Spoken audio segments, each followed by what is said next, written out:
Oke bro, lagi di jalan saya Gian Project. Kali ini saya akan upgrade lagi ya. Sekarang saya mau akan pasang apa? Pasang bracket teman-teman. Nah, jadi ini sebenarnya setelah saya kemarin masang windshield dan juga garnish, jadi dudukan plat nomor itu nggak ada di sini. Jadi rencananya emang saya mau pindah. Itu sebenarnya bisa tetap di sini di dalam windshield, atau nanti akan saya pasang di sini teman-teman ya. Nah, jadi sebenarnya kalau kita tambah depan sebenarnya sangat keren, cuma looknya ada yang kayak yang kosong. Jadi nanti akan saya kasih bracket untuk masa plat nomor. Jadi ini dia bracketnya teman-teman ya. Ini kita beli di online. Nanti kita pasang di sini teman-teman. Di apa namanya? Di sebelah sini ada, di bagian atas ini. Enggak terlihat ya, ini ada kunci 12. Nanti akan kita pasang, jadi nanti tampilannya itu seperti ini teman-teman. Nah, nanti tampilannya seperti ini. Baru kita kasih nanti pasang plat nomor. Jadi nanti nggak terlihat kosong teman-teman ya. Ini dari plat besi, ini baru saya datang, saya beli online. Jadi mau saya pasang nanti pakai kunci 12 ngelepasnya.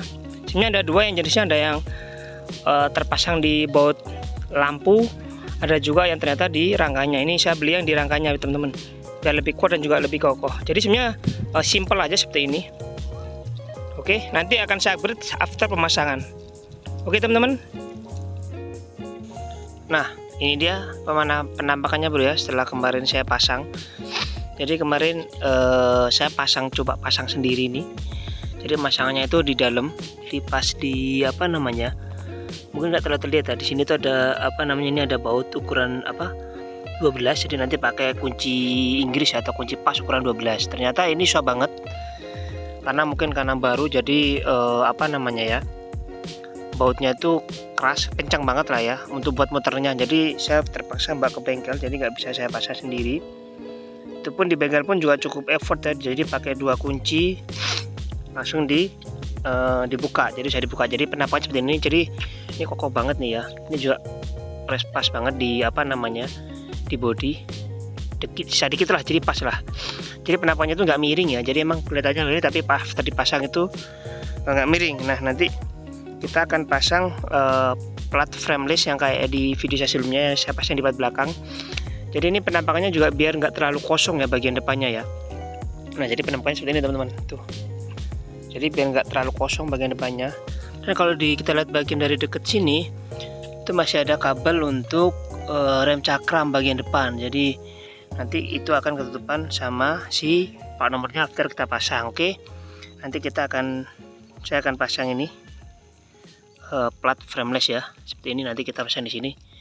Jadi teman, seperti ini teman-teman ya tuh. Jadi nanti mungkin agak ke bawah sini biar si apa ya, si bagian ini tuh masih kelihatan. Jadi kita atur di bagian sini tuh teman-teman. Jadi masih cakep. Oke, langsung aja kita coba pasang ya teman-teman ya. Nah, oke teman-teman, ini udah kita pasang ya. Masangnya nanti kita tinggal TNT aja, kayak kita masang apa namanya ya, karet aja. Jadi nanti ini kita pakai bautnya tadi. Nanti kita pasang si plat nomornya itu seperti ini teman-teman ya. Ini plat nomornya, ini udah ada ini perekatnya. Ini kayak apa namanya, ban-ban dari karpet ya. Nanti tinggal kita pasang seperti ini. Ting, jadi. Oke, jadi tinggal lengket dan kuat. Ini ternyata cukup kokoh teman-teman ya. Nih, teman-teman, ini nggak akan goyang-goyang ini. Dan ini space-nya aja banyak, jadi sukunya ketika main itu juga nggak akan kena di spakbor depan. Oke, bentar saya pasang dulu teman-teman. Nah, ini setelah dipasang jadi tinggal ditempelkan aja. Jadi nggak ada baut-bautnya di sebagian sini nih, udah nggak ada bautnya, jadi clean look aja. Ini juga udah coba teman-teman ya, nih kenceng banget. Jadi sebenarnya tampilannya seperti ini teman-teman. Jadi plat nomornya itu ada di sebelah situ. Oke, jadi sangat praktis sebenarnya. Pemasangannya tinggal di bagian dalam. Tapi memang untuk pemasangan awal di bracketnya terus ke bengkel sih tadi. Kalau teman-teman bisa coba pakai dua kunci, bagus banget. Oke, nanti kita tinggal pakai frameless PNP, tinggal dicopot sama dipakai, dilepas ataupun dipasang. Oke teman-teman, mungkin itu video dari saya pemasangan plat nomor dengan bracket tambahan di NMAX New S. Jadi biar nggak dipasang di sini. Sebenarnya nggak masalah sih, cuma ini tampilannya keren aja sih teman-teman ya. Bersih, jadi windshield-nya tuh dan garisnya tuh kelihatan bersih. Oke teman-teman, sekian dari saya. Terima kasih dan sampai ketemu di video selanjutnya. Bye bye.